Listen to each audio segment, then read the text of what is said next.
부모님이 살아계실 때 한 자녀에게 집을 미리 줬다면 어떨까요? 또 부모님을 오랫동안 모신 자녀가 그 대가로 재산을 받았다면 다른 형제들과 똑같이 나눠야 할까요? 그동안 이런 문제를 해결하는 데 중요한 기준이 됐던 것이 바로 유류분이라는 제도입니다. 그런데 이 유류분 제도가 2026년 3월 크게 바뀌었습니다. 부모님을 특별히 부양한 대가로 받은 재산은 유류분을 계산할 때 다르게 볼 수 있게 됐고요. 유류분을 돌려주는 방법도 달라졌습니다. 예전에는 부동산 지분 자체를 돌려주는 것이 원칙이었다면 이제는 돈으로 정산하는 것이 원칙이 됐습니다. 그런데 여기서 한 가지 궁금한 점이 있습니다. 우리가 너무나 당연하게 생각했던 유류분 제도는 애초에 왜 만들어졌을까요? 그리고 거의 50년 동안 유지되던 제도를 왜 지금에 와서 크게 바꾼 것일까요? 이걸 이해하려면 시간을 약 50년 전으로 돌려야 합니다. 의외로 우리나라에는 처음부터 유류분이라는 제도가 있었던 것이 아닙니다. 우리 민법은 1960년부터 시행됐는데요.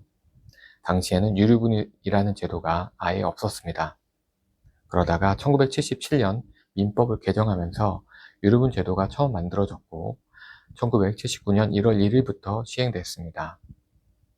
그렇다면 당시에는 왜 없던 제도를 새로 만들었을까요? 여기에는 서로 충돌하는 두 가지 가치가 있습니다.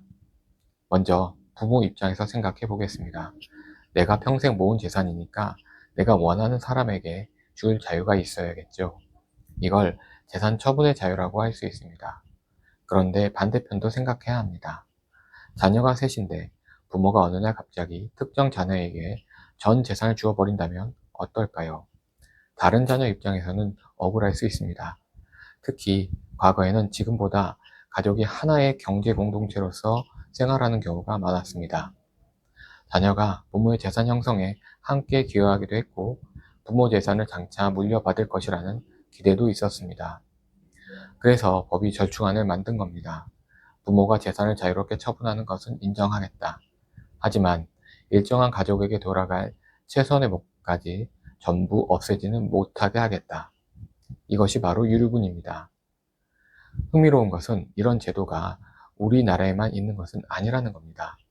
프랑스, 독일, 일본 같은 나라에도 비슷한 제도가 있습니다. 우리나라는 1977년 유류분을 도입하면서 독일이나 스위스처럼 법정 상속분을 기준으로 계산한 방식을 택했습니다. 그래서 예를 들어 자녀의 법정 상속분이 3분의 1이라고 한다면 그 절반인 6분의 1을 유류분으로 인정하는 식입니다. 이 제도가 이후 수십 년 동안 거의 그대로 유지됐습니다. 그런데 문제가 생기기 시작합니다. 가족의 모습이 완전히 달라졌기 때문입니다. 예를 하나 들어보겠습니다. 아버지를 20년 동안 전혀 찾아오지 않은 자녀가 있습니다. 아버지가 아파도 돌보지 않았습니다. 반면 다른 자녀는 아버지를 모시고 병원에도 데려가면서 수년간 간병했습니다. 아버지는 고마운 마음에 자신을 돌봐준 자녀에게 집을 증여했습니다. 그런데 아버지가 돌아가신 뒤 그동안 연락조차 없었던 자녀가 나타나서 말합니다. 나도 자식이니까 유류분 주세요. 이전 민법에서는 이런 문제가 생길 수 있었습니다. 심지어 부모를 심하게 학대하거나 관계가 완전히 단절된 사람이라도 상속 결격 사유에 해당하지 않는 한 유류분을 주장할 가능성이 있었습니다. 반대로 부모님을 오랫동안 모신 자녀가 그 대가로 받은 재산도 다른 형제의 유류분 때문에 반환해야 하는 문제가 있었습니다. 결국 헌법재판소가 2024년 이 문제를 정면으로 다루게 됩니다. 헌법재판소의 결론은 유류분을 없애자는 것은 아니었습니다. 유류분이라는 제도 자체는 여전히 필요하다고 봤습니다. 다만 시대가 바뀌었으니 불합리한 부분은 고쳐야 한다고 본 겁니다. 우선 형제자매의 유류분은 위헌이라고 판단했습니다. 요즘 사회에서 형제자매까지 서로의 재산에 대해 당연히 일정 부분을 받을 것이라고 기대한다고 보기 어렵다는 것이죠. 그리고 부모에게 필연적인 행동을 한 사람도 무조건 유류를 받을 수 있는 구조에도 문제가 있다고 봤습니다. 부모를 특별히 부양하거나 재산 형성에 기여한 사람을 제대로 보호하지 못하는 부분 역시 문제가 있다고 판단했습니다.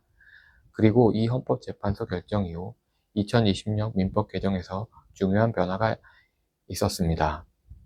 부모님은 오랫동안 간병하거나 재산 형성에 특별히 기여한 대가로 증여나 유증을 받은 경우에는 그 기여에 해당하는 부분을 유류분 계산에서 보호할 수 있는 길이 마련됐습니다. 또 하나 중요한 변화가 있습니다. 예전에는 유류분이 침해되면 원칙적으로 재산 자체를 반환하는 것이 문제됐습니다. 예를 들어 형제가 부모에게 아파트를 증여받았다면 유류분 소송 때문에 그 아파트 일부 지분을 다른 형제가 가져가는 일이 생길 수 있었던 겁니다. 그러면 하나의 아파트를 사이좋지 않은 형제들이 공동 소유하게 됩니다. 분쟁이 끝나는 것이 아니라 또 다른 분쟁이 시작될 수도 있겠죠. 2026년 개정 민법은 이 부분을 바꿨습니다.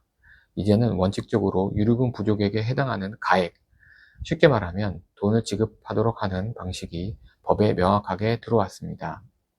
결국 유류분 제도의 50년 역사를 보면 재미있는 흐름이 하나 보입니다. 1970년대에는 가족을 보호하기 위해 부모의 재산 처분 자유를 제한했습니다. 그런데 약 50년이 지나자 이번에는 획일적인 가족 보호가 오히려 불공평한 결과를 만드는 상황이 생겼습니다. 그래서 지금의 유류분은 단순히 자식이면 무조건 상속분의 절반은 보장된다, 이런 제도가 아닙니다. 부모가 누구에게 언제 왜 재산을 주었는지, 그 자녀가 부모를 어떻게 부양했는지, 상속이 언제 개시됐는지, 이런 사정에 따라 결과가 달라질 수 있습니다. 특히 2020년 민법 개정으로 유류분 제도가 크게 달라졌기 때문에 예전에 알고 있던 유류분 상식만 가지고 판단하면 결과가 달라질 수 있습니다. 만약 부모님 사후에 오빠나 형님이 부모님 재산을 독식한 사실을 알게 되어 유류분 청구가 고민되신다면 고정 댓글에 있는 영상을 참고하시기 바랍니다. 감사합니다.